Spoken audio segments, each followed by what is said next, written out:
Bruno é educador e artista visual, doutorando em artes visuais pela UFMG, atua na programação da Casa 1, São Paulo, um espaço de acolhida para jovens LGBT expulsos de casa em um centro cultural. Também atua no acervo Projeto de Preservação, Salvaguarda e Investigação Historiográfica, da Arte, Memória e Cultura LGBT brasileiras e no Jardim Miriam Art Club, um ateliê de artes visuais e cidadania na Zona Sul de São Paulo. Então, vou chamar o Bruno, que vai mediar a próxima mesa, e boa mesa para você. Se tiverem perguntas, por favor, passem para a gente aqui no presencial, só levantar a mão que a gente pega, e passem no chat, por favor, que a gente passa para o Bruno, tá bom? Obrigada, gente. Boa mesa.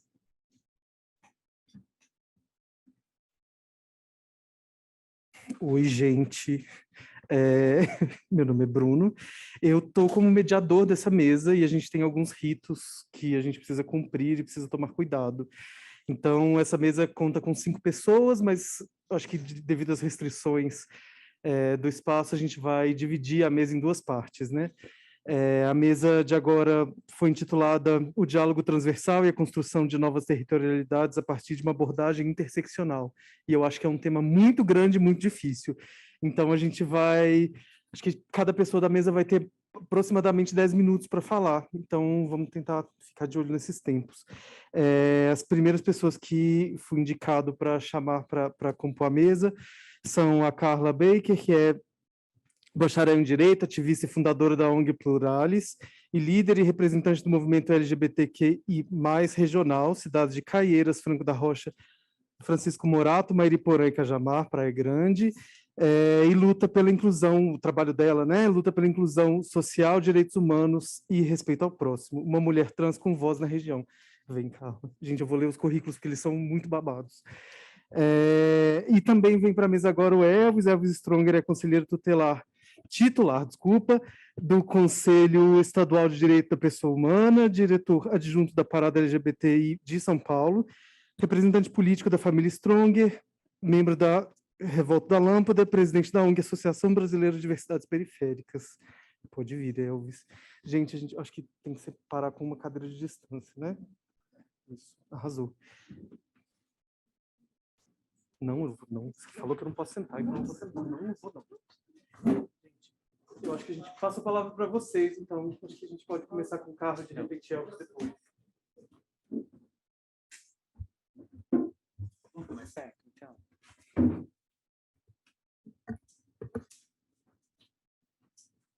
Começa? Você começa?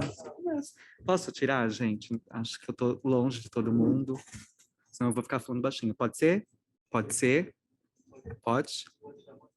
Posso? Não? Ok. Desculpa.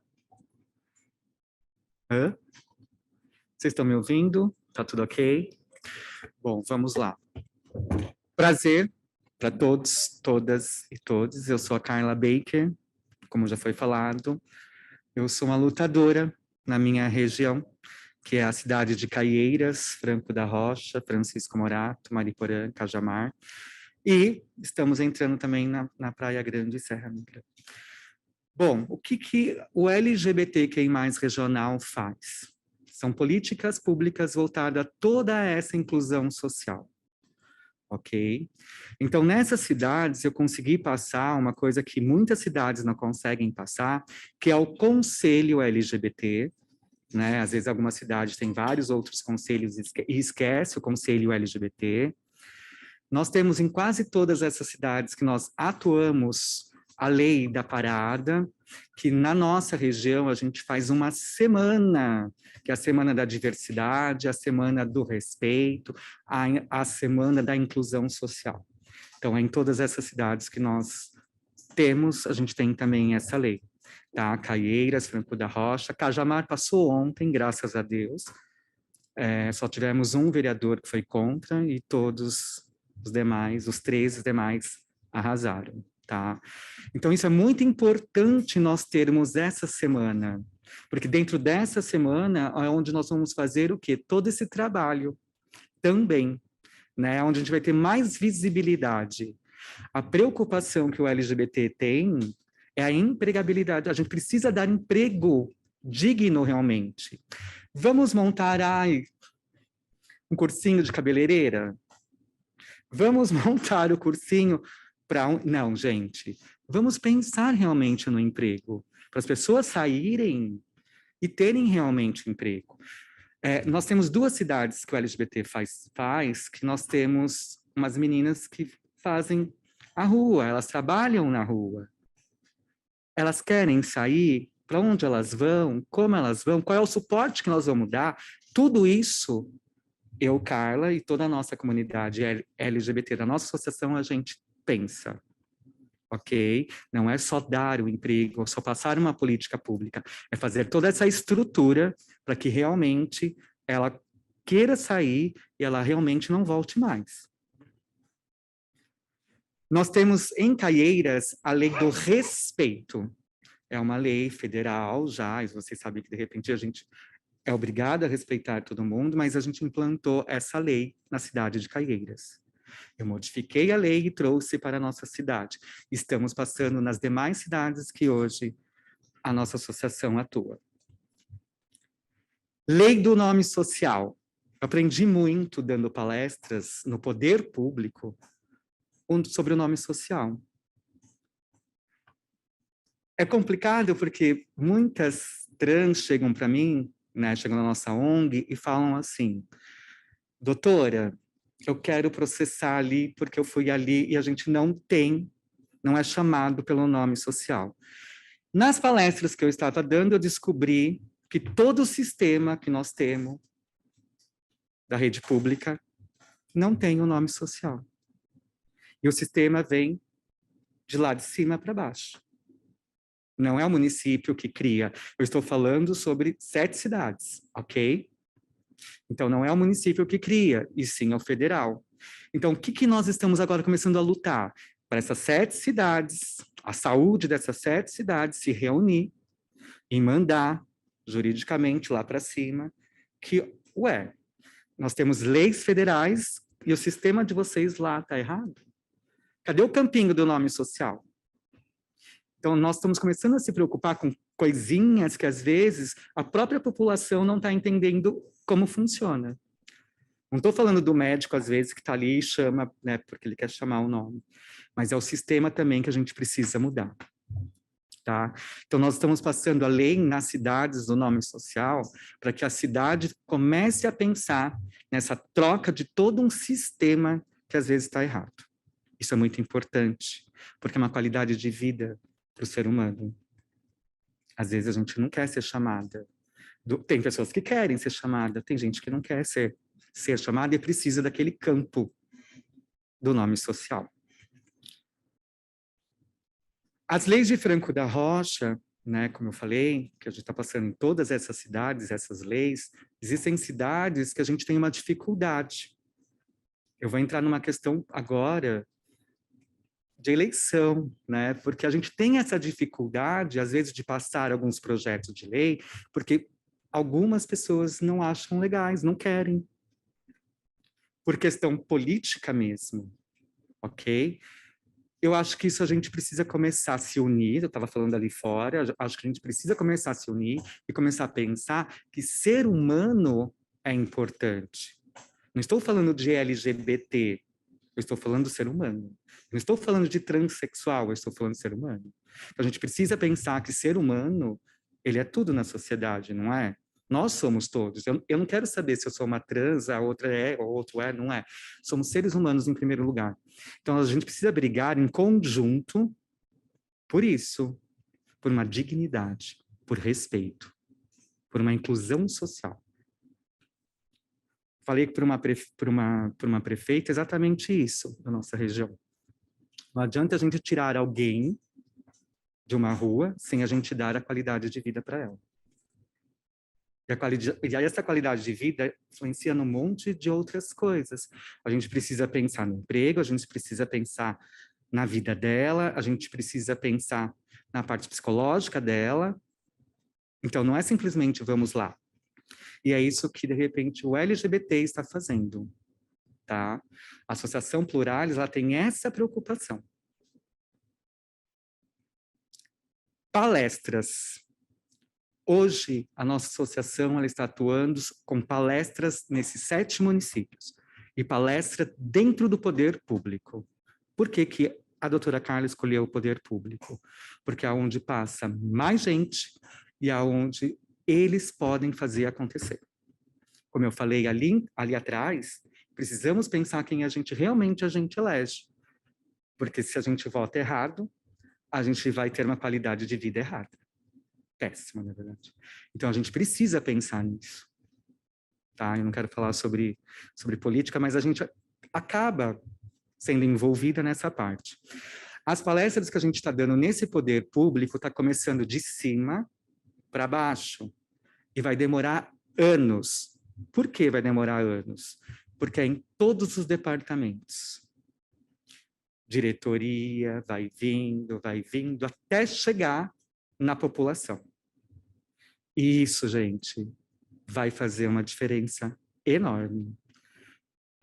Aqui, vocês têm também, São Paulo também tem a GCM, lá é GCM, né? A polícia militar é mais afastada, não chega tanto na cidade, quem manda mesmo na cidade, quem faz acontecer na cidade é a GCM.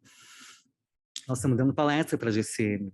Então, a GCM ela vai começar a saber como ela vai abordar, né, uma transexual, até pessoas com deficiência, porque isso eu acho que tudo isso faz parte. Escola, temos muitas reclamações, e isso nós vamos começar a fazer também. O sistema da escola já está mudando.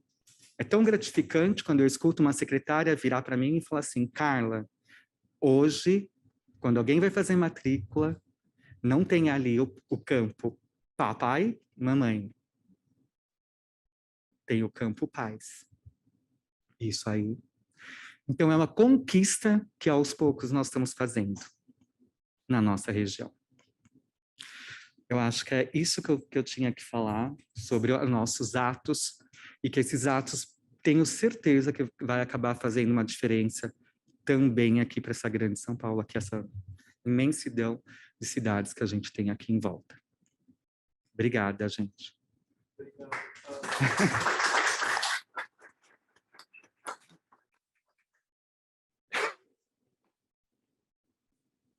Posso falar? Ah, tá. Boa tarde a todos, a todas e a todes. Meu nome é Elvis, eu faço parte do coletivo periférico Família Stronger, né?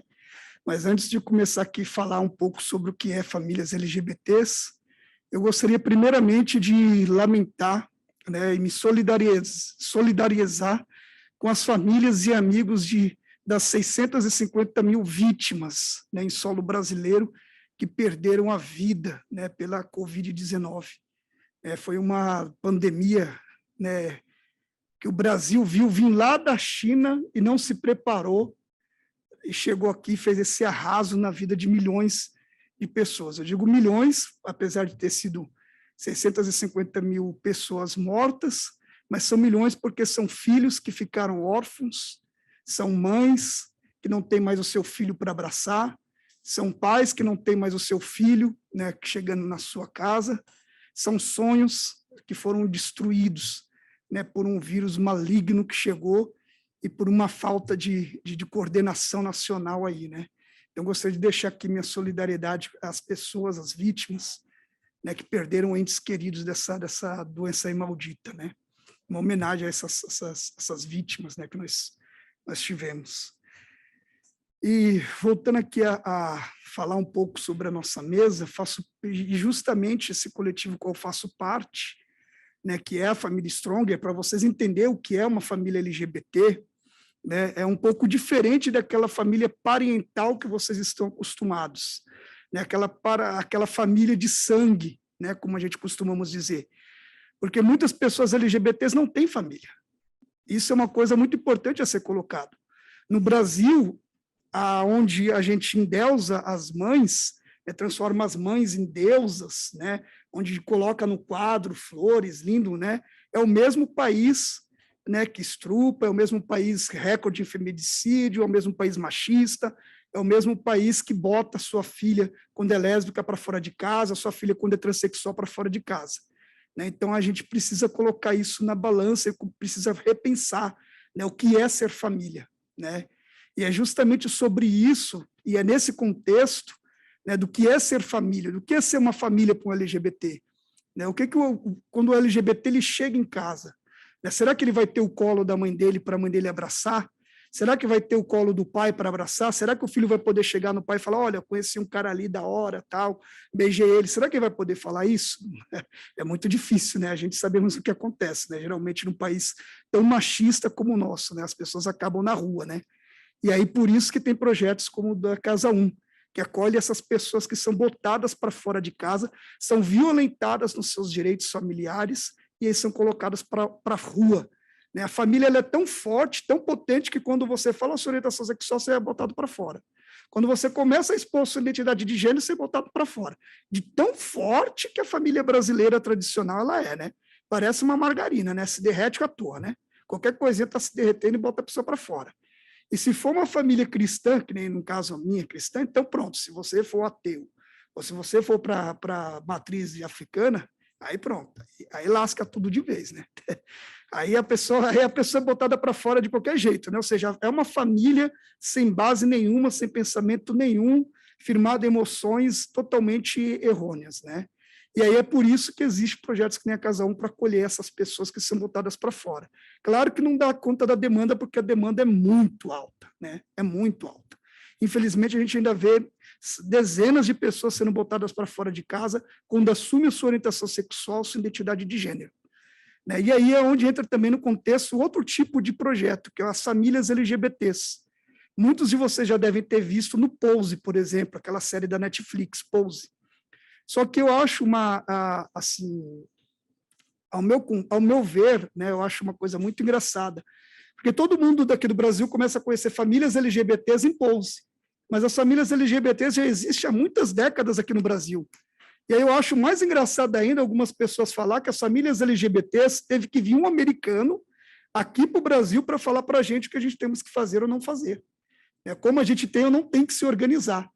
Eu acho extremamente assim, engraçado essas comparações que muitas vezes as pessoas fazem sem conhecer de fato o movimento das famílias LGBTs, que vai além do baile.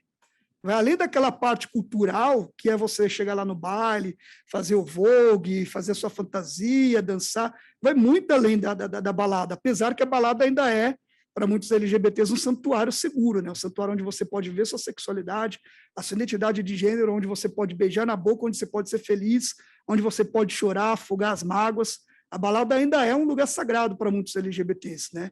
Mas não é, as famílias LGBTs elas não ficam só dentro daqueles 4 muros, ela vai muito além daquilo, né? E aí eu posso usar, inclusive, o exemplo da pandemia, né? Tivemos a pandemia aí aqui no Brasil, que foi muito forte, né? A desigualdade social bateu na porta, as primeiras pessoas a ser mandadas embora foram as pessoas LGBTs, pretas, periféricas, essas foram para o olho da rua, né? Muitas das ONGs que estavam doando alimentos não chegavam para essas pessoas LGBTs, né? Não chegava para essas pessoas, e principalmente trans, aí que não pegava mesmo. Trans tinha que morrer de fome, porque trans não podia pegar comida, tinha que ser primeiro uma mulher com filho, mas e se sobrasse, ainda não era elas. Se sobrasse, ainda não era pessoas trans. Era outro tipo de pessoa que ia lá e pegava, né? Era o amiguinho, os vizinhos, não eram pessoas trans, né? E aí, pensando nisso, né, a família Stronger começou uma campanha, né, e de lá para cá a gente entregamos já quase 2.000 cestas básicas, kits de higiene, né, ajudamos algumas pessoas a pagar o gás, porque era até triste, porque a gente pegava cestas básicas, né, diferente de algumas ONGs que têm estrutura, a gente não tem estrutura. Né? A gente somos pessoas também pobres que moram na periferia, não temos estrutura, não temos carro, não temos nada, a gente ia de ônibus. Né?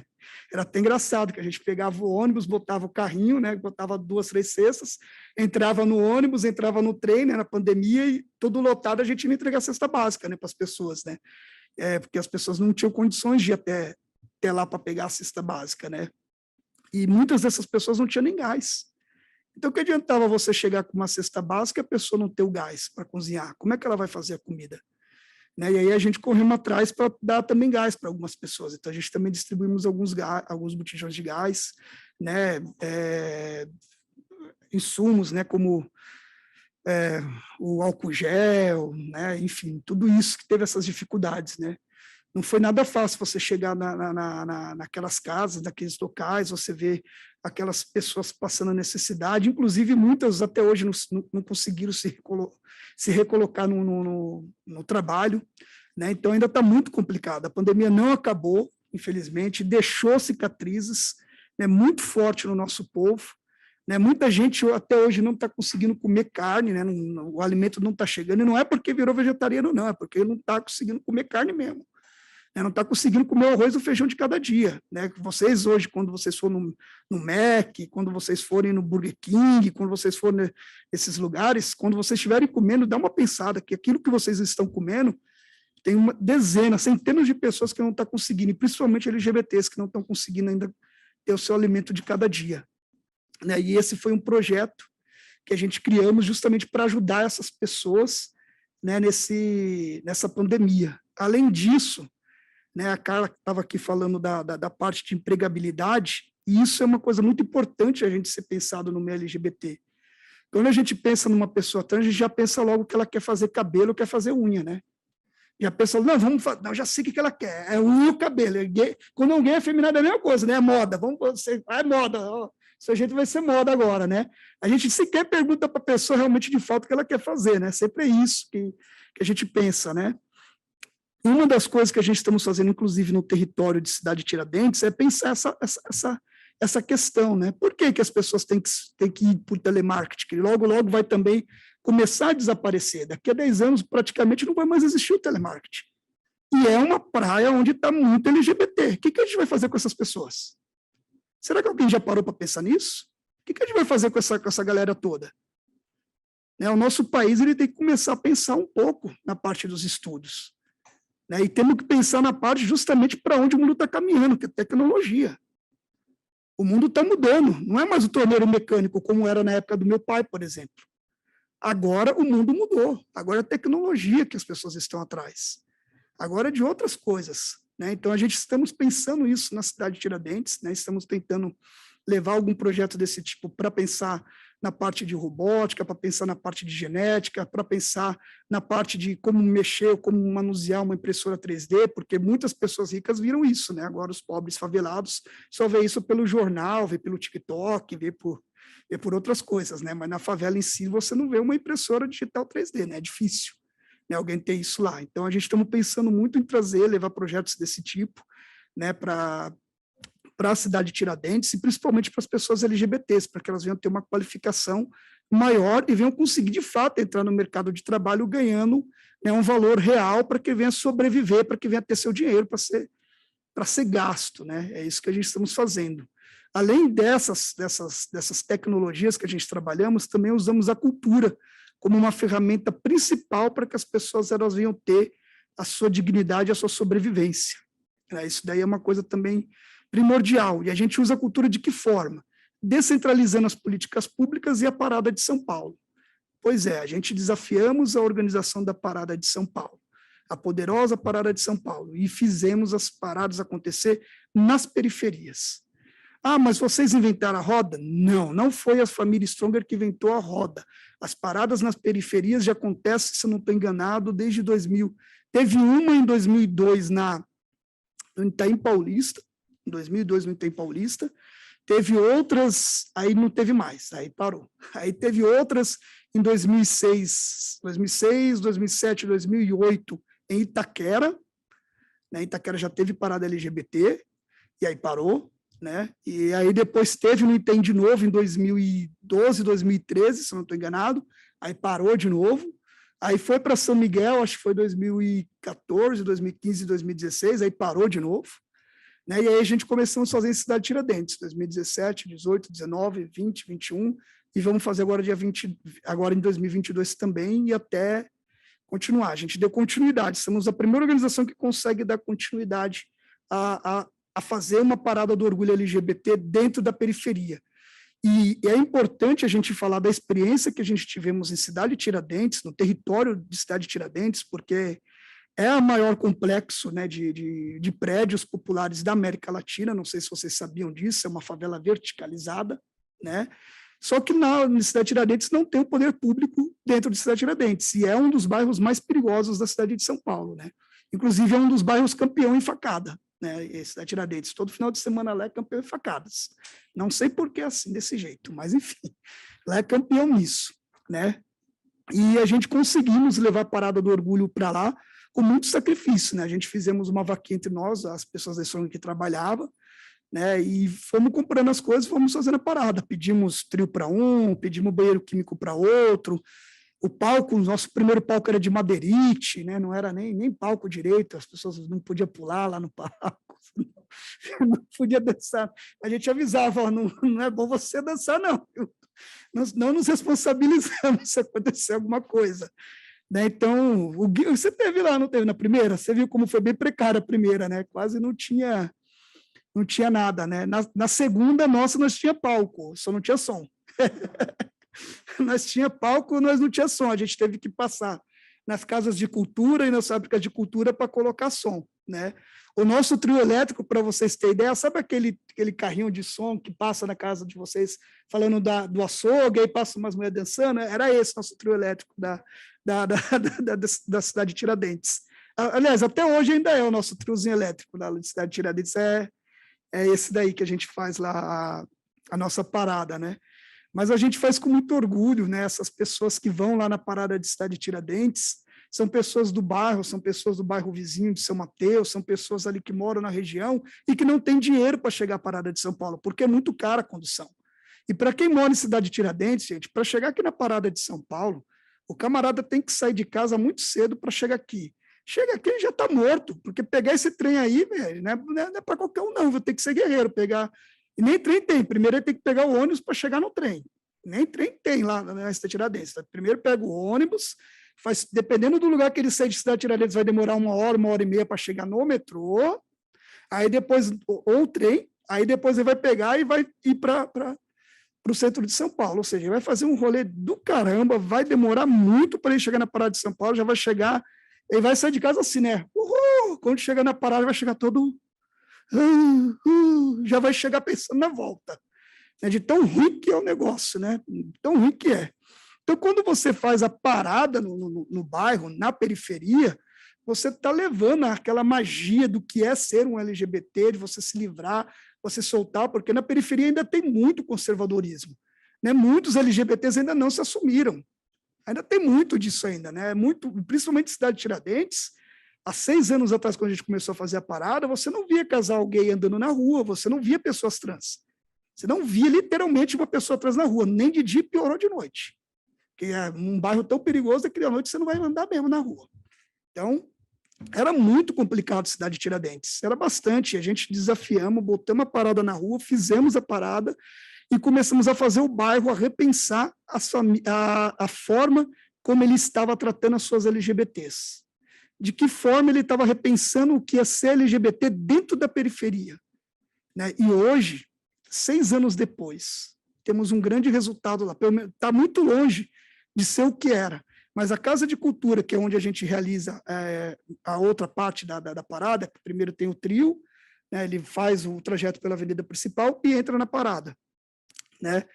E entra na Casa de Cultura. Então, na Casa de Cultura, né, quando ele entra na Casa de Cultura, tem lá as coisas.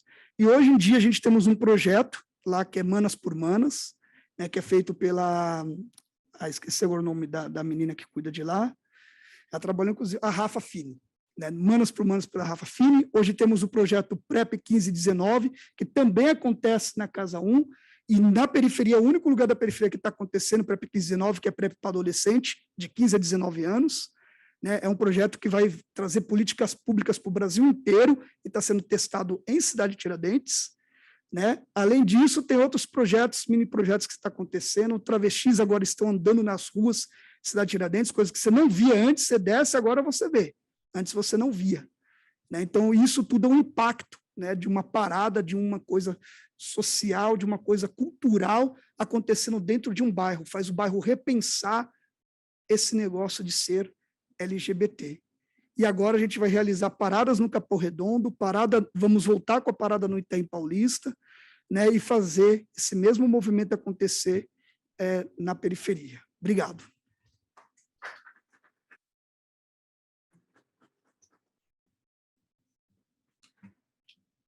Oi, gente, obrigado. Agora a gente vai entrar numa troca de turno da mesa.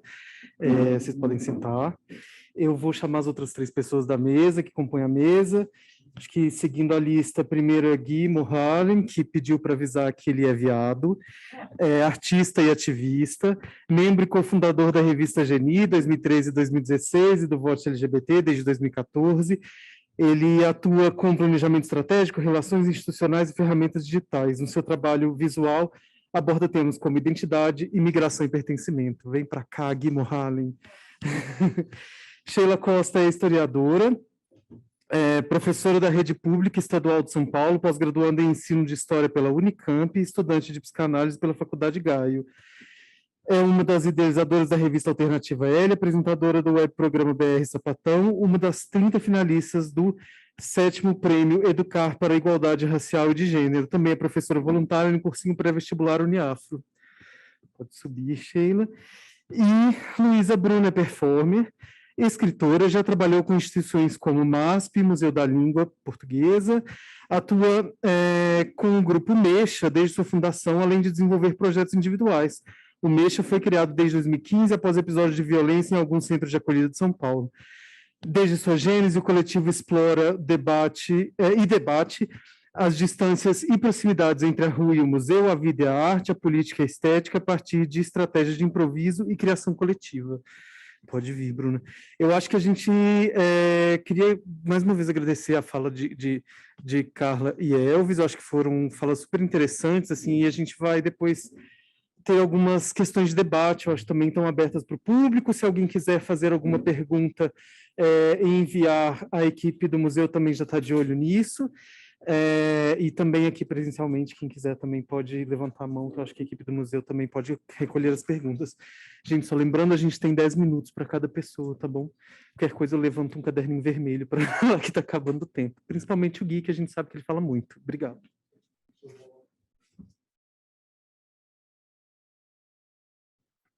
Eu começo? Aí. Boa tarde, gente. Eu começo mesmo? Meu nome é Gui Mohalem, como já falou.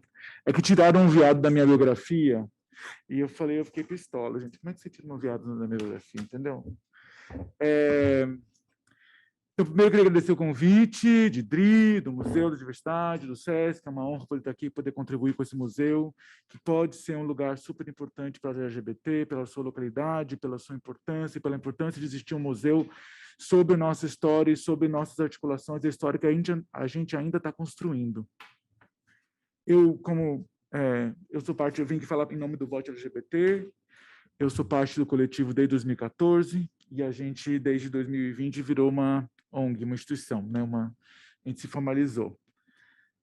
O Vote LGBT, a gente faz uma série de ações, uma delas é geração de dados, então a gente faz pesquisa nas paradas LGBT, porque a gente não sabe quem são as LGBT, então existe uma tendência de contar a história de...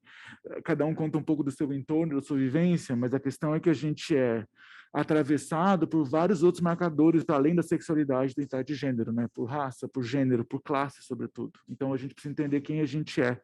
Por isso, a gente tem pesquisado e conversado com as pessoas para entender e desmontado uma série de mitos fantasiosos sobre a gente, né? A gente faz promoção de acesso a direitos, tenta fazer disputas narrativas, a gente promove visibilidade de candidaturas LGBT e das pautas LGBT também, campanha de sensibilização e formação de lideranças recentemente. A gente está em todo lugar, mas a gente podia estar mais na política. Então, um pouco esse a gente tem muito poucos representantes LGBT e o pequena explosão que aconteceu ano passado nas vereanças mostra para a gente a força que isso pode ter, sobretudo quando a gente vê as candidaturas, as vereanças trans atuando nas suas cidades, tanto aqui na capital quanto nos interiores, o poder que essas representatividade tem, né? Essas pessoas nesse espaço de poder.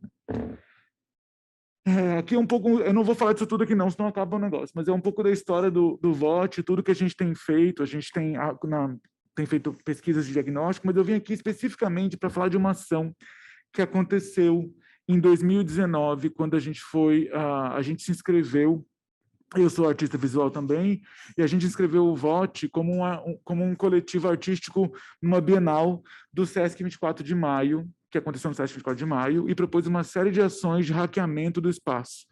E a ação que eu queria falar hoje é o mapa LGBT. A gente fez um mapeamento pensando com a seguinte pergunta: o que é um espaço acessível para pessoas LGBT?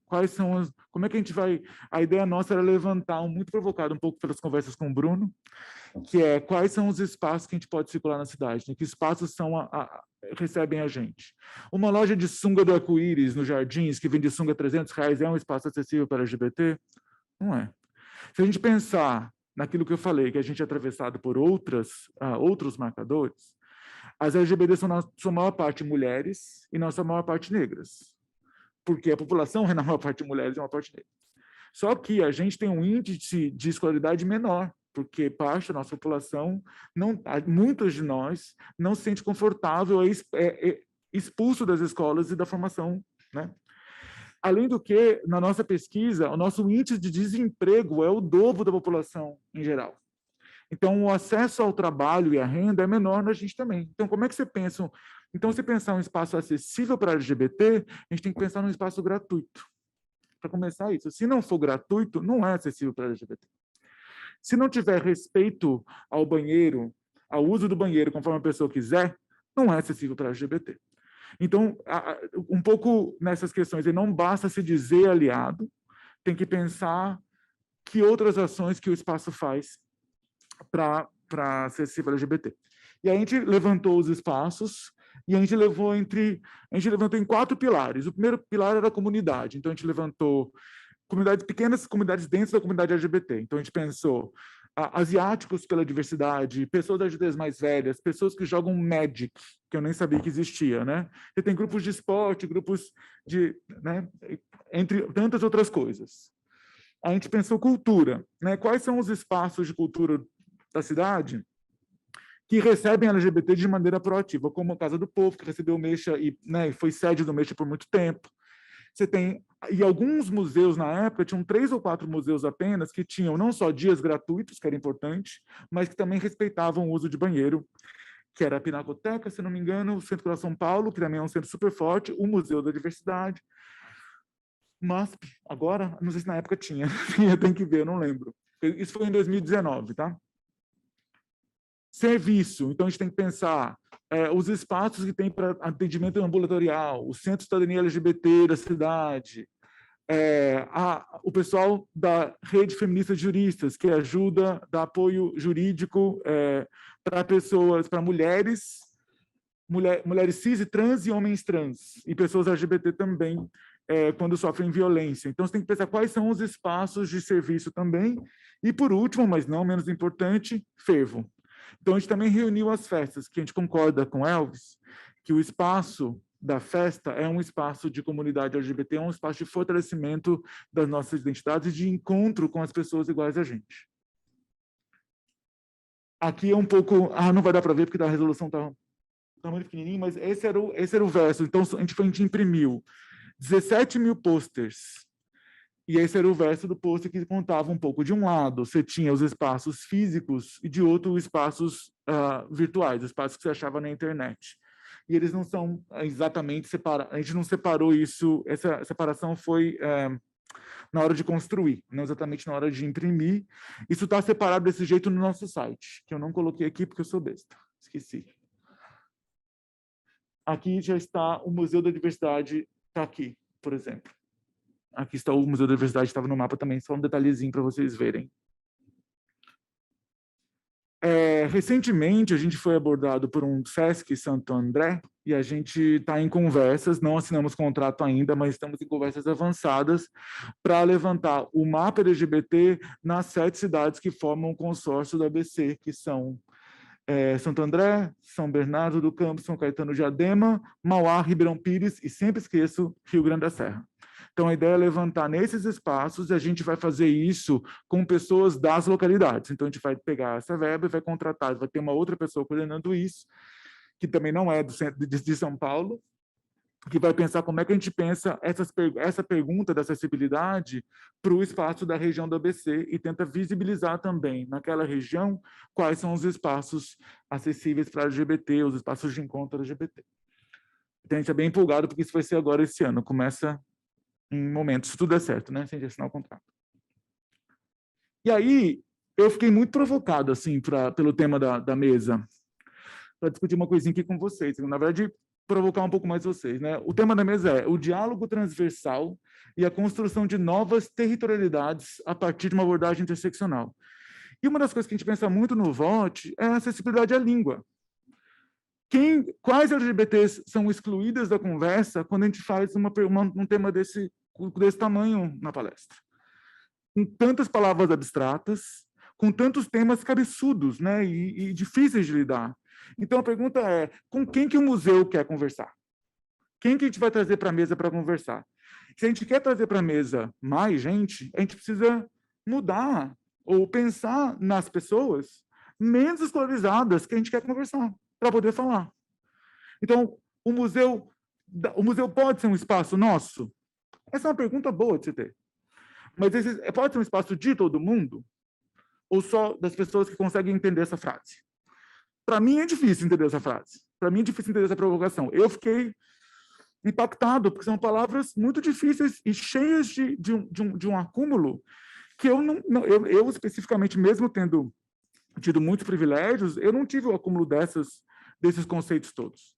E aí eu fico um pouco pensando nesse assunto, assim, de como que a gente faz, como é que a gente pensa acessibilidade também na hora de se comunicar, também na hora de provocar as nossas conversas e conversar com o público que a gente quer ter. E aí é uma provocação que eu faço também para o museu em relação a isso também. E eu vou terminar com a imagem de frente do pôster, que é a imagem que a gente imprimiu do outro lado de todos os lugares acessíveis, que é uma foto que a gente fez no dia que o STF julgou a criminalização da LGBTfobia. Acho que é isso, gente. Tinha um logotipo aqui, mas eu acho que ficou claro demais. Mas é isso, eu queria agradecer um pouco a oportunidade.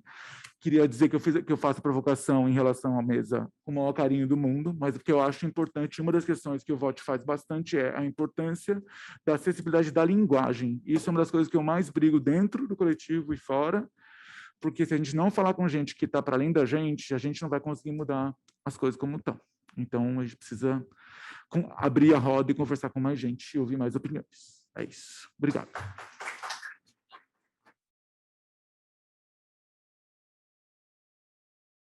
Bom, sou Sheila Costa, né, como já foi apresentado. A gente começou um trabalho, eu sou da Zona Leste de São Paulo, São Mateus, a gente atende São Mateus, São Miguel, Cidade Tiradentes e algumas outras localidades, mas todas na Zona Leste. A gente começou com a ideia de fazer uma revista, né, assim, da tarde para a noite, ninguém sabia fazer nada, eu sou historiadora, minha esposa também é. Outras pessoas, convidei algumas outras meninas, algumas minhas ex-alunas, para a gente, vamos fazer uma revista temática lésbica? Vamos. Ninguém sabia fazer nada. Então, e para circular na periferia, uma revista que fosse feita por lésbicas da periferia, para circular na periferia. A primeira preocupação era o tamanho. Como as meninas levariam isso de uma forma segura? Ou embaixo do braço, ou no bolso. Então, pensar no tamanho dela. Então, ela nasce desse tamanho, em 2014. 14, 15, 16 ela fica assim. Final 16 ela cresce um pouquinho mais. Com o passar do tempo, a gente foi aprendendo a fazer, a galera foi se formando em design, foi se formando em jornalismo, formando em outras áreas, então a gente foi aprendendo junto como trabalhar realmente essa revista para que ela ficasse bonita, né? Ela nasceu por distribuição gratuita, vai permanecer assim enquanto a gente conseguir fazer, tem apoio de políticas públicas, a primeira fase dela, os primeiros 3 anos, foi pelo VAI, né? Valorização e Incentivo à Cultura da Prefeitura de São Paulo. Em 2018 e 2019, a gente estava com Fomento à Cultura da Periferia, também da Secretaria de Cultura de São Paulo. E esse ano a gente está também com apoio da Fomento à Cultura da Periferia, mais uma outra vertente que já eu explico. A Alternativa L, a gente começou com essa ideia de divulgar o trabalho das mulheres periféricas. Então, existe uma demanda muito grande, um preconceito muito grande, que na periferia não se faz cultura. a necessidade de se levar a cultura para a periferia. E essas leis de incentivo, esses fomentos, elas vêm na contramão, né? Não, vamos valorizar a cultura produzida na periferia. Então, para participar da revista, para escrever nela desde sempre, você tem que ser LGBT, lésbica, né, de preferência, e ser periférica. Não importa o tema que você quer falar.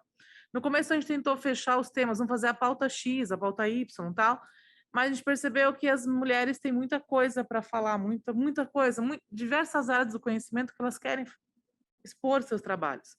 Então a gente começou a deixar a pauta livre. Hoje todo o arquivo você consegue acessar uma página na internet, na ISU, tem algumas físicas ainda, mas a maior parte delas são todas digitalizadas já. Um dos nossos maiores problemas no começo realmente foi entender como fazer, e depois, a partir da revista, surgiu a necessidade de se expandir isso. Não dava para ficar só na parte escrita, eu precisava, além de eu ter uma leitura que fosse com acessibilidade, com palavras mais simples, que eu conseguisse alcançar realmente o público que estava fazendo aquela revista, então a importância, a gente usa a norma culta da língua, mas também respeita algumas características de escrita feminista, que muda algumas letras, então a gente respeita algumas características. Mas que essa leitura fosse acessível também, não adiantava assim, eu escrever da periferia para um outro público. A ideia era o nós por nós mesmo. Então a gente começou com a revista. Primeira edição, eu sou professor da rede pública, um dos meus alunos chegou assim com a revista e falou assim, nossa, Pro, que da hora, eu trouxe um texto para você pôr na nossa revista.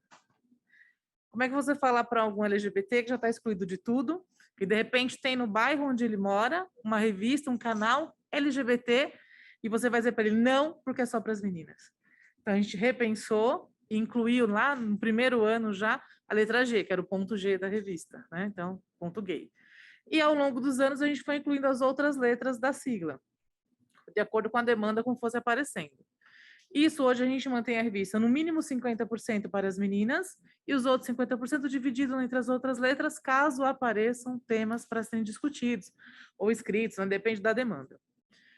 E a partir disso, a gente começou a fazer algumas palestras em equipamentos públicos, na casas de cultura e fábricas de cultura em São Mateus, e chegou um ponto que hoje a gente não atende a demanda. Então, os pedidos das escolas para que a gente faça palestras das mais simples, diversidade de gênero na escola, uso do banheiro, uso do nome social, as coisas mais simples, assim, para nós todos aqui, é o maior problema nas escolas da rede pública. Então, a gente está com uma demanda altíssima para fazer palestra nessas escolas, tentando organizar, mas tudo isso via Secretaria de Educação, para não ter problema com os pais, né, não ter problema com as amarras. E a gente vem trabalhando isso de uma forma, assim, da forma que a gente consegue fazer. A demanda é muito maior do que a gente imaginou, e os custos são altíssimos, né? Quem trabalha com gráfica, essas coisas impressas, ainda por mais obsoleto que pareça ser, mas nós já estamos na era digital. Para a periferia estar na era digital, ela tem que ter passado por essa primeiro. Ela não passou por essa. Mas todo mundo tem acesso hoje à internet. A periferia não tem acesso a um celular. O público que a gente quer atingir é o público que está mais vulnerável.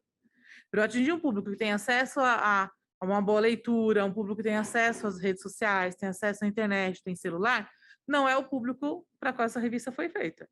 Então, a ideia é atingir essas pessoas que não concluíram a escolaridade, que não têm uma leitura rápida, que não têm um conhecimento de mundo muito grande, mas que ela possa se informar e conheça os seus direitos, e a partir disso, então, ela possa passar por uma convivência de mundo. Com o andamento da revista, esse ano a gente está com um projeto, desde o ano passado, na verdade, na pandemia, nasceu o BR Sapatão, que era uma ideia que a gente fala muito de visibilidade o tempo inteiro. Visibilidade, visibilidade, mas que visibilidade é essa que as lésbicas querem?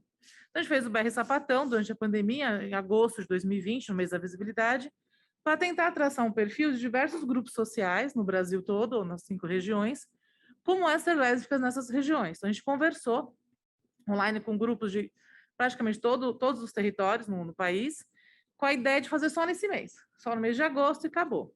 Aí está desde 2020 até agora, fazendo esse programa online. Junto nessa empreitada do BR Sapatão está a Paula Cury, que é a editora PEL, Palavras, Expressões e Letras, uma editora LGBT também. E a gente vai passar agora para o presencial. essas palestras, essas discussões, essas rodas, trazer todas as outras letras. É BR Sapatão, por conta que são 2 sapatões que apresentam, né, que seguram o programa, mas a ideia é conversar com todas as letras, em rodas de conversa em equipamentos públicos, de preferência, né, e escolas também, escolas públicas, para sanar as dúvidas, tanto de professor quanto da juventude. Eu acho que é isso, não esqueci nada. Esqueci alguma coisa? Assim? Acho que não. No grosso modo, é isso que a gente trabalha, mas preferência sempre na periferia. Acho que é isso.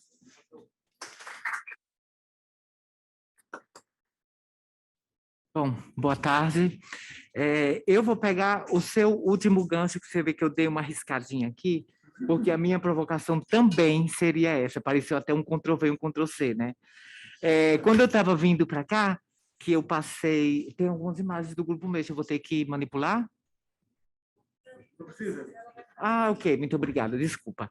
Quando eu estava vindo, que eu fui convidada para fazer essa fala aqui agora, eu falei para uma amiga minha trans também, que não teve acesso aos estudos, a concluir os seus estudos. Falei, amiga, a mesa vai ser essa.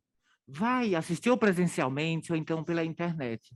Ela leu aquilo ali, olhou para mim e disse, Luísa, o que é isso? Isso aqui quer dizer o quê? Falei, Bruna, eu tive que me desdobrar para entender, mas eu estou indo lá para falar e pedir também essa clareza de palavras, que elas chegam mais limpas para a gente aqui embaixo. Aqui embaixo, entre aspas, tá? Mas, enfim, era só isso que eu queria, né? Que você vê que eu risquei aqui, porque... Imagina. Então, vamos lá, gente. Eu comecei do final para frente, do meio, enfim, a gente vai chegar como um acordo. Como foi dito, o grupo ele foi criado em 2015, né? Depois de um ataque transfóbico em um centro de acolhida masculino, por uma de nós. Então, a partir disso, o grupo ele foi criado em cima dessa dor.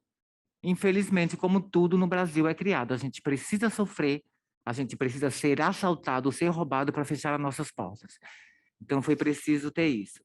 E aí, desde então, a gente começou uma trajetória que era de potencializar as nossas próprias narrativas, né? Como pessoas trans, muitas de nós, em sua maioria, éramos moradoras de rua, centro de acolhida, em maloca, ou até mesmo sem maloca.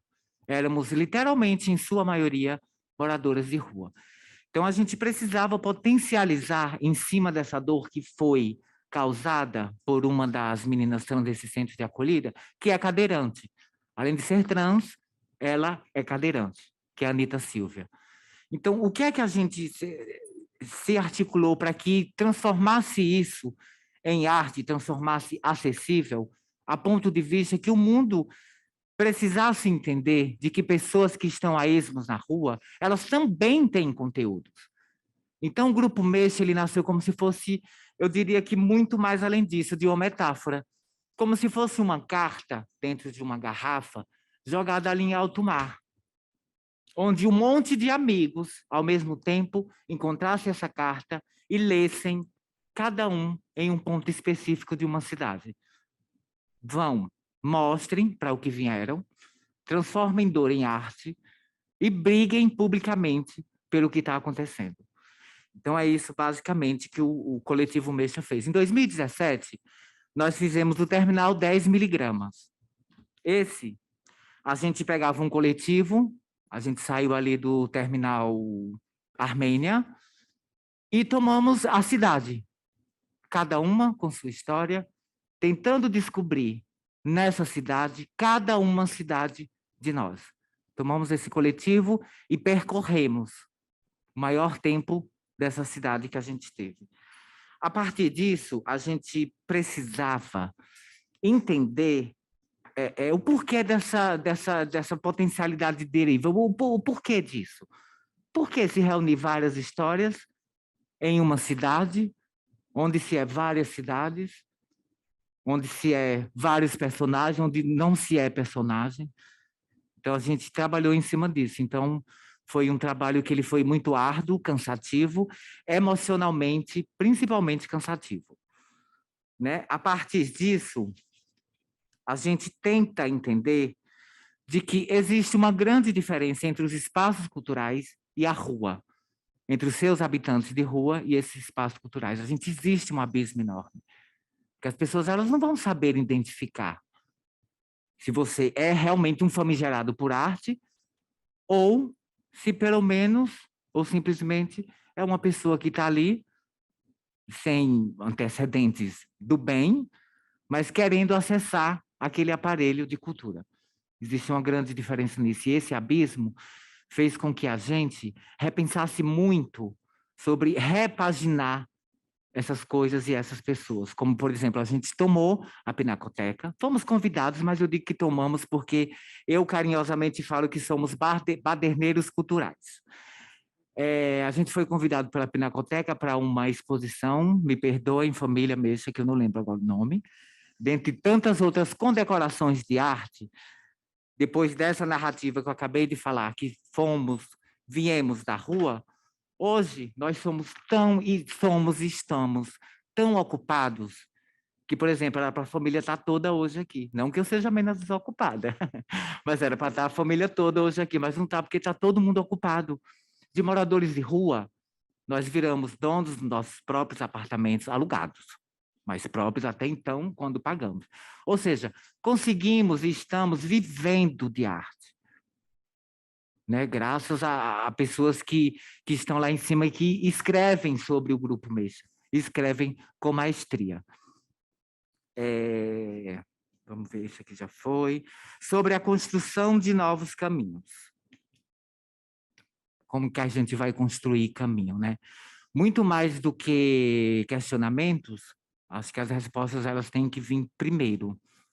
Tornar acessível, por exemplo, como o Museu da Diversidade está fazendo agora, porque, assim, nós sabemos que para compor uma mesa e ter uma fala que ela não seja tão formal, as pessoas elas têm que, no mínimo, serem graduadas. Né? Elas têm que, no mínimo, ter um suporte técnico para que as pessoas que estejam ouvindo entendam claramente o que aquilo está querendo ser dito.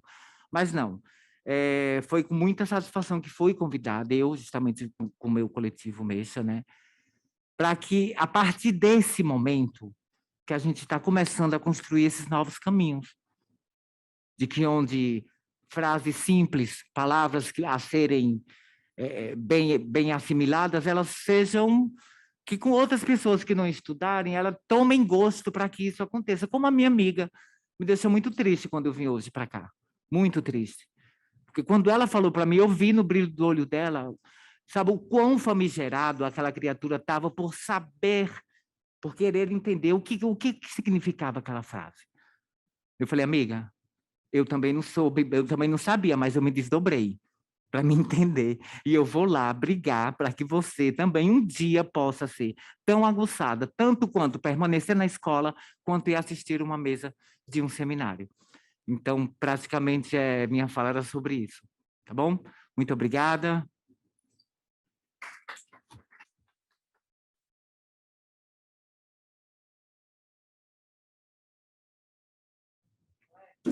Acho que a melhor resposta é esse seminário, onde as vozes da periferia estão presentes dentro de um museu, onde as lacunas da história e memória LGBT estão tendo espaço para entrar. Eu acredito que essa seja, talvez, o evento em si a melhor resposta.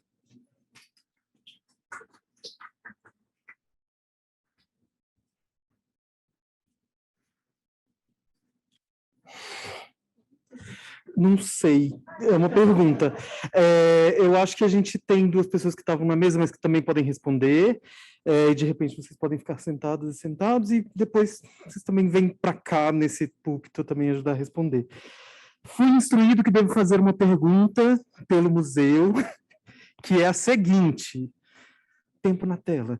Como construir coletivamente um diálogo com a comunidade LGBTQIA+, a partir das várias territorialidades que ocupa em São Paulo? Essa era a pergunta do museu. Vou trazer mais duas perguntas que chegaram pelo chat, uma para a Carla e uma para a Luísa, então essas já são mais direcionadas. Falei que tinha, e a sua é a maior, Carla. Carla, vou começar com a da Luísa, que eu acho que já está aqui na mesa. Como levar o museu para a rua? Acho que essa é uma pergunta ótima, que também tem bastante a ver com sua fala. E eu acho que eu vou segurar da Carla, daqui a pouco eu puxar dela. A gente já está esses milhões de corpos expostos aí, a gente já é museu ambulante, andante, né? Uma vez que somos uma carta aberta para a sociedade. Por mais que elas apaguem e a gente tente escrever novamente, a sociedade nem rasgam essas páginas. Elas fazem questão de apagar para que a gente comece do zero novamente. Por mais que essas pessoas, esse mundo, o patriarcado apague isso da gente, a gente torna a escrever novamente. É como se fosse o tempo. Todo mundo tem depositado em sua conta um tempo. Eu li isso em algum lugar e eu achei isso fantástico. Todo mundo tem a quantidade de tempo, que no dia seguinte ela tem que ser zerada para ser colocado novamente em depósito. Nós, pessoas trans, não. A gente nunca vai conseguir zerar isso. Então, nós, como peças de museu, da rua, a gente está ali, a gente é visível. Não com tanta importância, mas nós somos pessoas visíveis. Será que eu respondi? Acho que é uma pergunta solta de alguém do público, acho que, enfim. A pergunta da Carla eu vou fazer de uma vez, depois eu vou fazer alguns comentários sobre as falas que eu acho que foram muito geniais. Vou fazer as perguntas do público primeiro.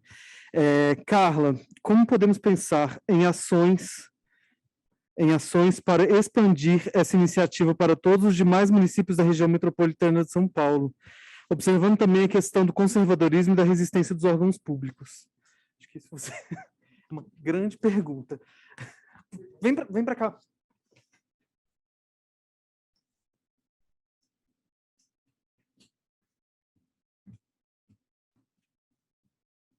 Essa?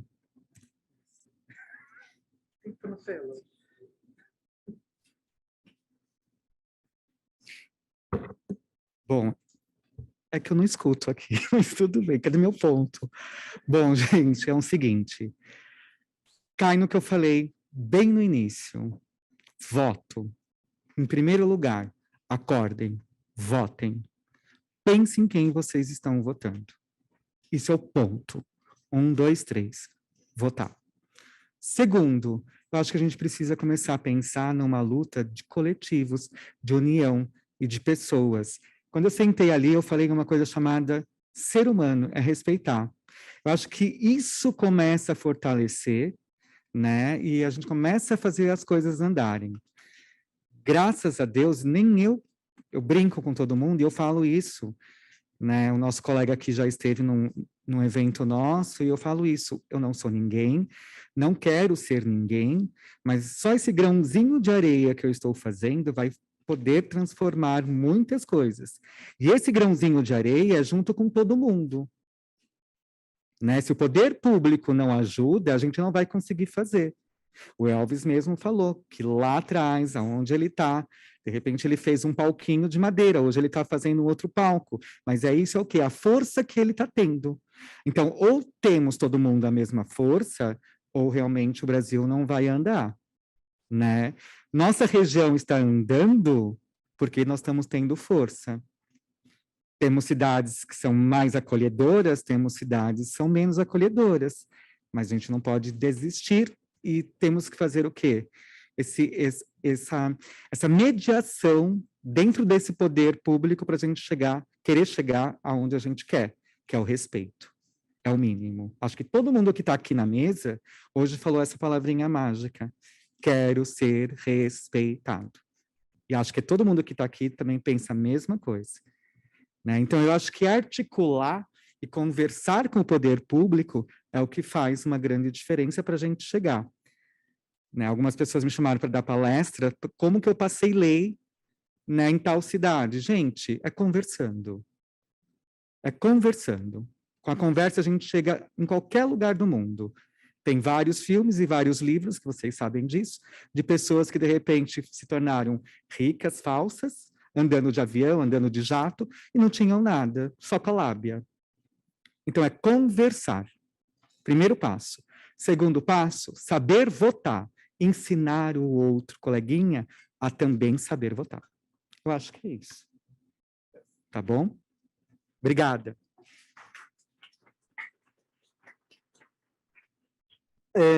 Eu... Arrasou na resposta. Eu fiquei pensando em algumas coisas que eu podia puxar dessa mesa. Primeira coisa, eu queria dar um salve para o que Luísa e Gui falaram, que eu também acho que é uma questão super importante que a gente pense quais são as decisões que a gente toma quando a gente resolve fazer um seminário de abertura de novos caminhos, assim, tanto com relação aos títulos, quanto com relação ao acesso, quanto com um monte de questões, assim, né? Obviamente, a gente está agradecendo super o SESC por ter nos acolhido e ter organizado esse evento, mas, gente, já falei milhões de vezes aqui no CPF é puxado, a entrada neste prédio é puxada, e quando a gente pensa um museu, como o próprio Museu da Diversidade, eu acho que tem um ponto no metrô, assim, que eu acho que é uma coisa muito genial. A gente precisa pensar essas outras estruturas, né? Eu acho que o Gui também apontou isso, com quem a gente quer falar, de quem a gente quer escutar, né? Assim, essas vozes, quais são essas, né? E eu acho que essa mesa, ela fala sobre territorialidade, e tem um detalhe que eu acho super importante, são as pessoas que estão dentro da Grande São Paulo, né? E a gente está falando de um equipamento que é do Estado. A gente tem periferias dentro de periferias, com periferias dentro de periferias, e outras periferias dentro dessas periferias. Então, assim, isso é um detalhe que eu acho que é super importante a gente lembrar, e como é que a gente chega nesses lugares muitos, para produzir, por exemplo, coisas como a própria revista alternativa, como as próprias ações que a família Stronger desenvolve em um monte de pedaços dessa cidade, ou mesmo as políticas que são desenvolvidas, como essa disputa política que é desenvolvida a partir desses lugares que Carla trouxe, assim, né? Eu acho que isso é uma coisa importante. E uma coisa que eu queria puxar, na verdade, que não sei se tem tanto a ver com a pergunta ou com o disparador dessa mesa, mas que eu fiquei pensando como é interessante que, invariavelmente, todas as pessoas que estavam na mesa estavam produzindo coisas, produzindo documentos. E eu acho isso uma coisa muito interessante, assim. Como é que a gente, seja produzindo documento como uma parada, e eu estou pensando a parada como um documento, eu acho que ela é um monumento quase, né? Um monumento documento da cidade, seja pelo campo da lei, seja pelo campo de obras, ou mesmo do livro, né? O Terminal 10 miligramas é maravilhoso, seja pela revista. Eu acho que é muito interessante que essas possibilidades, essas disputas de narrativa nas periferias, das periferias, em outros territórios, todas gerem esses documentos de existência. Eu acho isso uma coisa interessante. E eu queria saber de vocês, assim, como é que vocês se relacionam com isso? Como é que vocês se relacionam também com essa produção e com a importância desse registro dessa produção nesses territórios, né? O que significa falar, e não necessariamente falando desse território marginalizado ou de uma ideia de margem, assim, mas que é tornado margem, né? Mais do que na periferia da cidade, mas esses territórios que são tornados marginais por uma série de invisibilidades, por uma série de políticas que têm restrições também com relação a isso. Não sei, eu queria perguntar isso. Não sei se ficou muito... Vem para cá.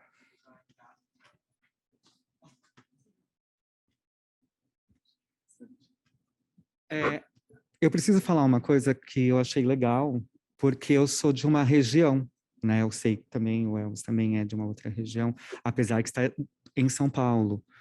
Eu sou, né, da grande São Paulo. Estou chegando quase em Jundiaí, né? Então, é diferente você estar lá do que você estar numa grande metrópole que nem aqui, né? É muito diferente.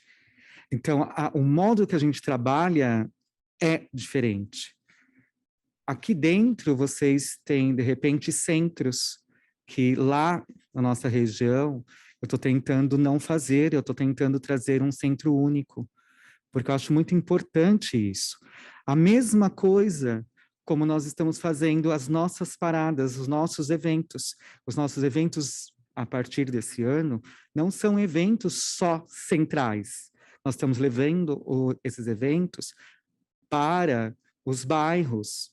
As cidades lá não é uma cidade enorme que nem aqui, mas existe também, né, pessoas que precisam e que não têm acesso ao centro. Então, esse ano, a gente começou a pensar nisso. Então, tanto em Caieiras, como Franco da Rocha, e como Mariporã, nós vamos levar para os bairros. Parada. Como que a gente registra a parada? Como eu falei, eu passei ali em Caieiras a lei, né, da semana. Isso não é para Carla Baker. Acorda, porque não existe uma lei para uma pessoa, nenhuma Câmara Municipal iria aprovar isso por uma instituição, né? Então, ela está fazendo isso para a cidade. Então, as leis que nós passamos lá é para as cidades, para o município, para os cidadãos de lá, ok? Então, a parada de lá, ela está registrada por Caieiras, pertence agora, está no calendário, pertence à cidade, não é a Carla, não é a ONG nossa que faz, e sim a cidade. Nós colaboramos. Franco da Rocha, a mesma coisa, e assim vai. As leis que nós estamos passando estão registradas para a gente fortalecer cada vez mais a cidade que eu estou. Eu acho que eu estou fazendo isso. Eu quero que, de repente, o cidadão que esteja ali, ele tenha qualidade de vida.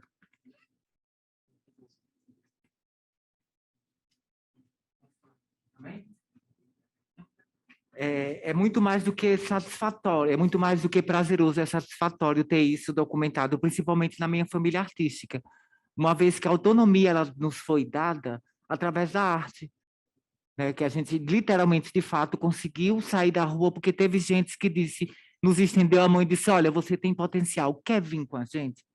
Vamos, você quer trabalhar disso? Então, muito mais do que prazeroso, é satisfatório ter isso documentado, o ser humano passado a limpo, como a doutora Carla falou. Estamos falando de ser humano, independente de cor, de gênero, de crédito, né? E eu queria só abrir um parêntese aí, para os senhores gestores do Museu da Diversidade. Façam um espaço onde a gente, por exemplo, possam se apresentar, né? Eu tenho um monólogo que eu falo sobre o silicone industrial, que foi de onde eu vim, que era de anos 80. Então, eu queria muito um espaço assim específico, tipo, eu vou estrear no Museu da Diversidade. Já fica a deixa aqui, tá? É só uma dica. Bom, quando a gente pensa em história... O Gabs levantou? Desculpa. Quando a gente pensa em história, memória, registro, fazer, né? A gente está falando de... Parece a mesma coisa, mas não é. Então, todo mundo tem os seus registros das suas ações. Acontece que esses registros não estão compilados num único lugar. Eu não conhecia o trabalho dela, mas existe um registro do trabalho dela. Talvez ela também não conhecesse o meu, mas existe um registro desse trabalho. Talvez esse compilado desses registros, um local específico, uma biblioteca, o que seja, o nome que quiser dar, aglutinar todo esse material não é tarefa das mais fáceis. Se eu pensar no caso onde eu estou, periferia, Zona Leste, São Mateus, né, vou reduzindo ali, eu tenho muitos projetos sociais acontecendo, de muita gente LGBT fazendo muita coisa. E cada um tem os seus registros, que se perdem no tempo. Então, quando pensar na história, na memória, o registro dela, a divulgação dessa arte, ela é um trabalho muito grande. É trabalho para historiadores, é trabalho para muita gente. Então, de repente, a gente jogar, de repente, essa responsabilidade ou essa deixa para o museu, talvez seja pedir dele um resgate histórico que não tem condições de ser feito. Talvez, uma saída, uma possibilidade, seria a gente comunicar nos nossos territórios, que de repente, vou jogar para o museu se vira depois, vou jogar para o museu esses trabalhos, para que de repente, num processo que ainda vem de anos aí dessa administração, pensar em como aglutinar essas ideias, esses fazeres, dessas memórias LGBTs que estão espalhadas pelos territórios. Pode ser uma saída, não é a saída, mas pode ser uma, né, de repente. A gente já fica dando trabalho para os outros aqui, né? Bom, olha, eu achei interessante essa pergunta, né? Até porque quando a gente fala, por exemplo, de família LGBT, não existe só Stronger, né? Existem várias outras famílias, várias outras formas de se pensar e várias outras formas de se organizar, né? Tem família, por exemplo, que não é pai e mãe, é rei, rainha, enfim, tem outras que têm presidente e 2 conselhos, como se fosse um Senado e uma Casa de Deputados, né? Então, assim, cada família se organiza de uma forma diferente. Eu acho que a Stronger nós estamos mais na parte de anarquia, né? Não temos uma liderança central, cada um faz o que quer. Nós estamos mais nessa parte, assim, de organização. Então, existem várias famílias. E aí, quando você pega essas famílias de 1900 e, por exemplo, 70, né, da década de 70, não tinha celular, não tinha internet. Como é que você vai registrar essas coisas? Como é que você vai pegar uma travesti que estava na marginalidade e você vai registrar o que ela fazia, o dia a dia dela, e como ela, e com quem ela conversava, e de que forma conversava? Então, é algo extremamente assim, difícil para a gente fazer esse tipo de registros, né? E daí, vou já encerrar aqui, e aí o Gui, né, quando ele fez, né, a revista Geni, ele trouxe uma oportunidade para as famílias LGBTs, né? Quando ele pegou e pediu para me fazer não sei nem se foi ele, mas alguém da revista Geni conversou comigo para fazer um artigo sobre famílias LGBTs. E aí, como eu já fazia uma pesquisa para entender esse movimento de famílias no Brasil, de onde veio, de onde estava, né, perguntando para as pessoas na tradição oral, eles foram me falando, eu fui anotando. E aí foi onde saiu um artigo na revista Geni, né, que é Quem Manda na Noite. E aí fala um pouco das famílias LGBTs, os subgrupos, né, que eu fui fazendo, categorizando. E aí agora, daquele negócio nasceu um sonho, né? Por que não fazer um livro? Né? Por que não ter um livro sobre famílias LGBT, sobre esse movimento que é tão forte, principalmente aqui na capital, e as pessoas não sabem. Né? E é muito forte esse movimento aqui na capital, principalmente com a juventude. Né? Hoje a juventude que estava na Orochi, que foi para o Ibirapuera, resistiu, foram expulsas, foram para o MASP, foi expulso do MASP, hoje está lá na Roosevelt, que também está sendo expulsa. Né? E a gente fizemos essa parceria agora com a BR, né? Com a BR Sapatão, com a Alternativa L, com a editora PEL. E aí a gente vai lançar um livro sobre famílias LGBTs esse ano aqui no Brasil, né? Justamente para registrar todo esse movimento, tudo isso que a gente está fazendo. E gostaria de parabenizar, inclusive, o Museu da Diversidade, porque vocês estão dando oportunidade para os marginais estarem ocupando um espaço que era da branquitude, que era da elite e que era de pessoas ricas. Obrigado.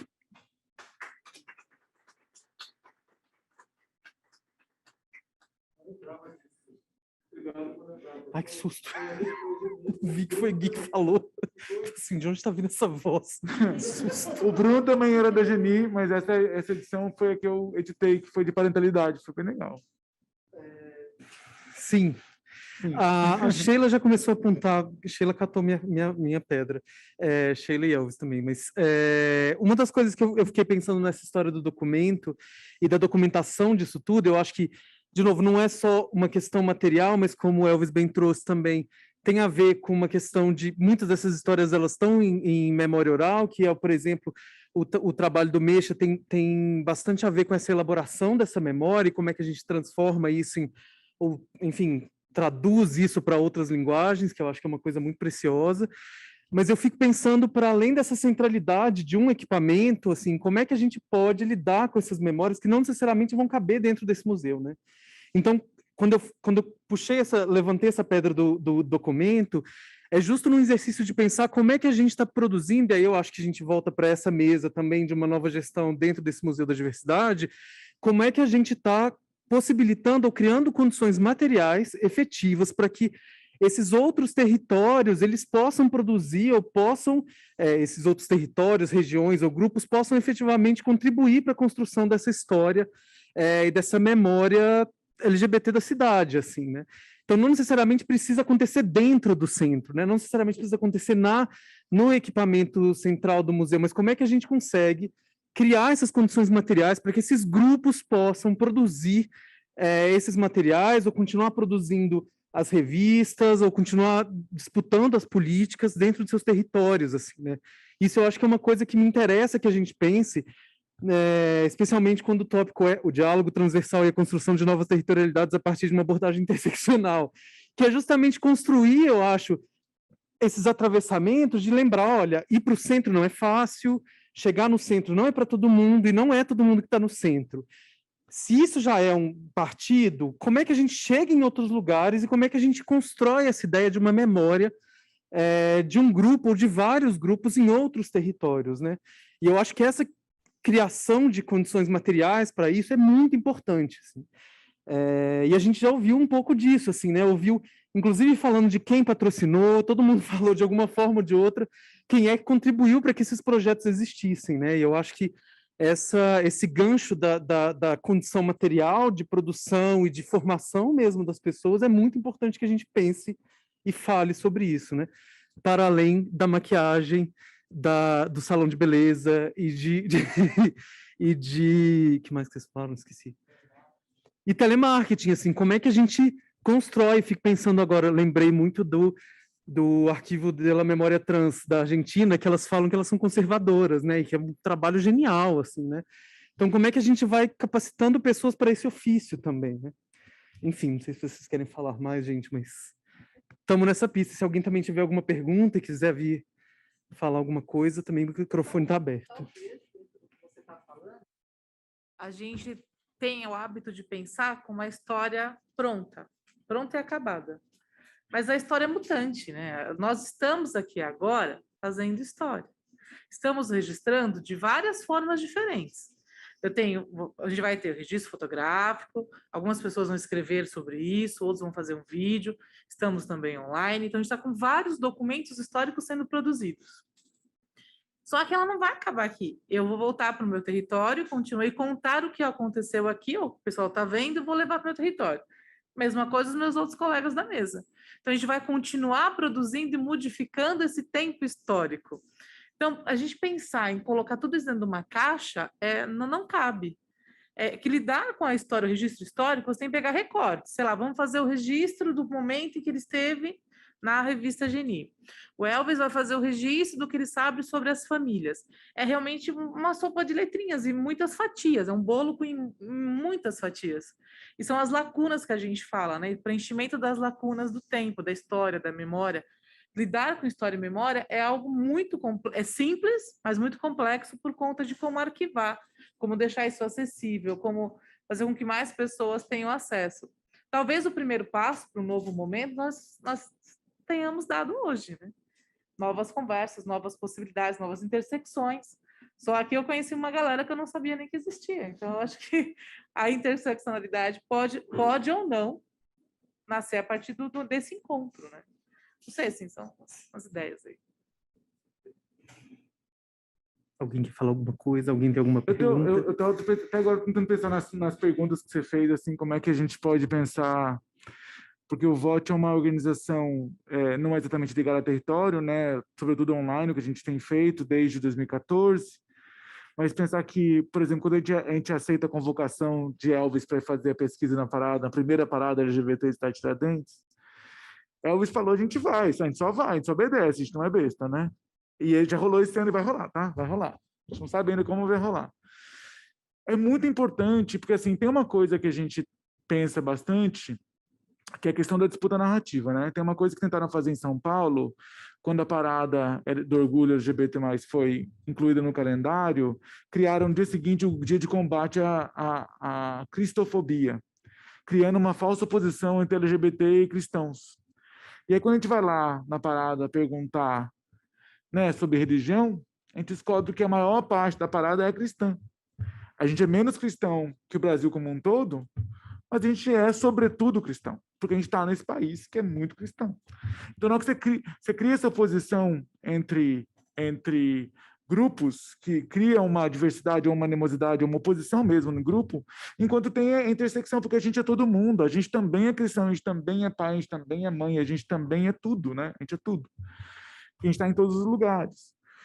E pensar também como é que a gente cria, na hora que a gente vai pesquisar também na parada, outra coisa que eu achei super interessante, que era tinha um discurso dentro da comunidade LGBT+, sobretudo de homens gays, cis e brancos, que a parada é a manifestação política mais negra que a gente tem hoje em São Paulo. Mais do que a Marcha da Maconha, mais do que todas as manifestações pró-impeachment, contra o impeachment, de esquerda, de direita, da família cristã, né, Jesus pela família. A parada é a que tem a maior proporção de população negra. E aí, eu fico só me perguntando por que será que a gente tem um discurso de que parada virou festa, que antigamente era política, agora é festa. Só que na hora que você vai lá e pergunta por que você está aqui, pergunta aberta para 1000 pessoas, 80% fala, eu vim aqui para defender meus direitos.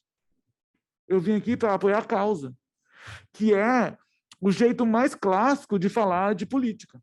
Porque se você pensar que um corpo que é, né, ameaçado todo dia, dele estar no espaço público pleno e exercendo seu desejo e sua expressão, já seria político. eu estou excluindo essa parte política que a gente está entendendo novo aqui.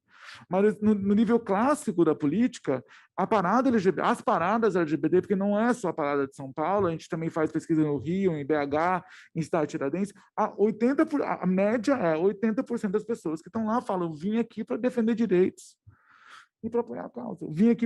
Significa que a parada é a maior manifestação política em termos de números, pública política em termos de números, e também a mais diversa em termos sociais, em termos econômicos, em termos de escolaridade, em termos raciais. E aí o discurso que se diz sobre a parada, então assim, como é que a gente pega a parada não ser a associação da parada, e sim quem está na parada? Como é que a gente olha para o que a gente está pensando? Então a gente tem tentado pensar esse documento a partir de um documento, porque o VOT é um coletivo que vem a partir do tesão mesmo, a palavra é essa, tesão de quem está compondo naquele momento, é um coletivo aberto, mas assim, vem do tesão, e aí tem uma galera que é louca por números, então a gente começou a entender o poder de conversar com a imprensa quando você dá números contundentes e bem fundamentados. E aí a gente descobriu que a pesquisa é também uma arma política e é uma arma de pressão. E é uma das coisas que a gente faz é a pesquisa, é um pouco nesse lugar.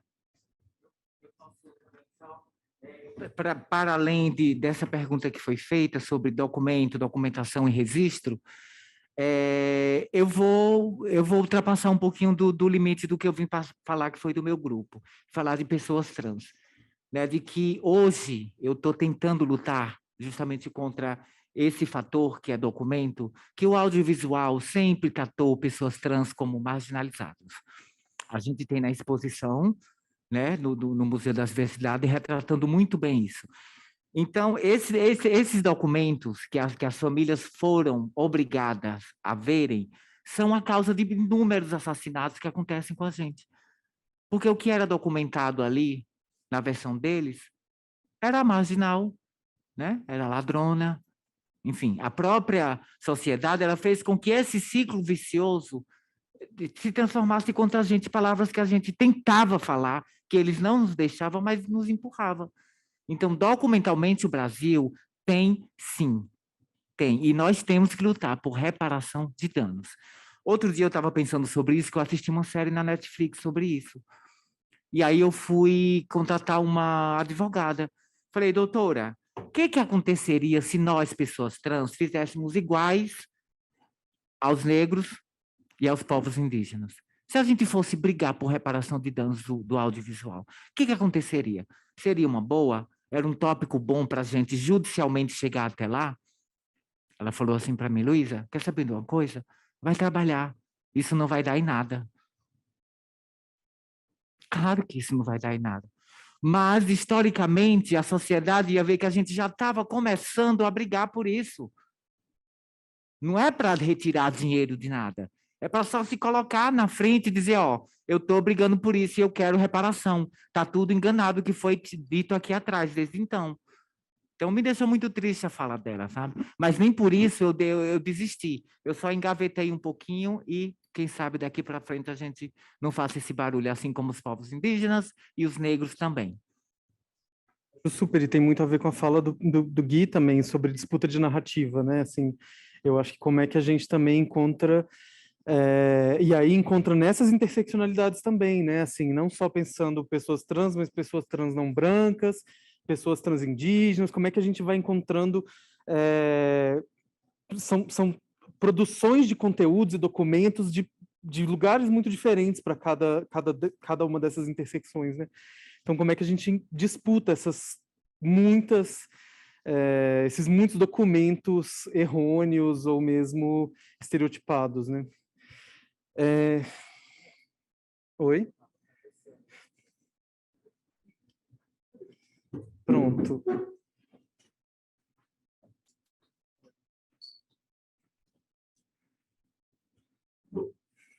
Então, ela me fez a mesma pergunta e é o que eu expliquei para ela, né? Infelizmente, somos divididos. Então, uma pessoa sozinha não consegue fazer. Realmente, né, nós iríamos precisar de que todas as trans estivessem unidas. No caso, a doutora que eu falei, gente, não foi ela. Tá,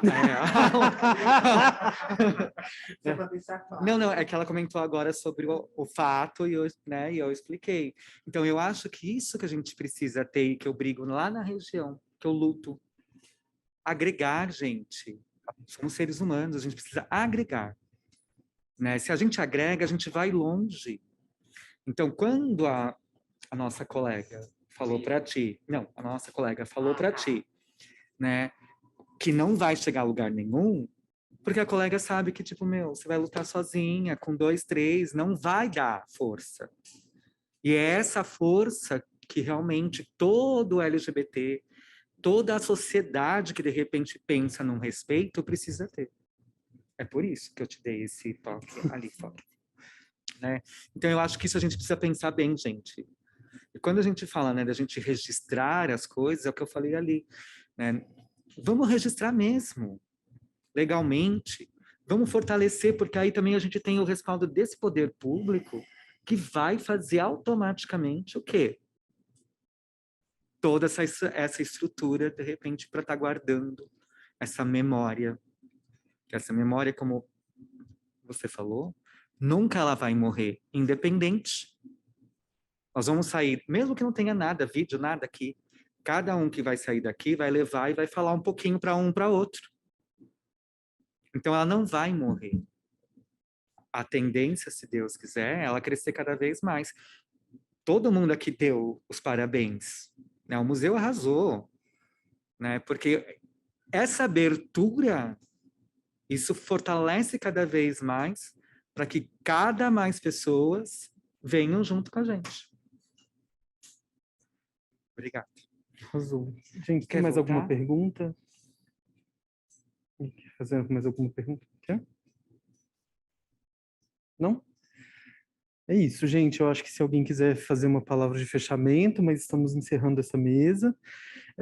Queria agradecer muito ao Instituto Odeon, ao SESC e ao Museu da Diversidade por essa mesa, por esse convite, por essa presença. E acho que é isso, seguimos, né? A gente tem mais uma mesa agora às 17 horas, 17h30. E não sei se alguém quer...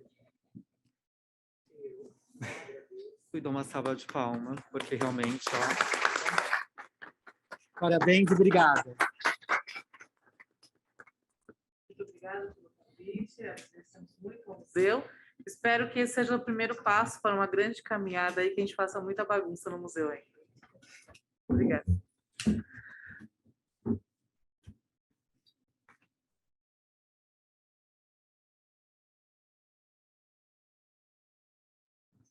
Intervalo, então, até às 17h30, tá, gente?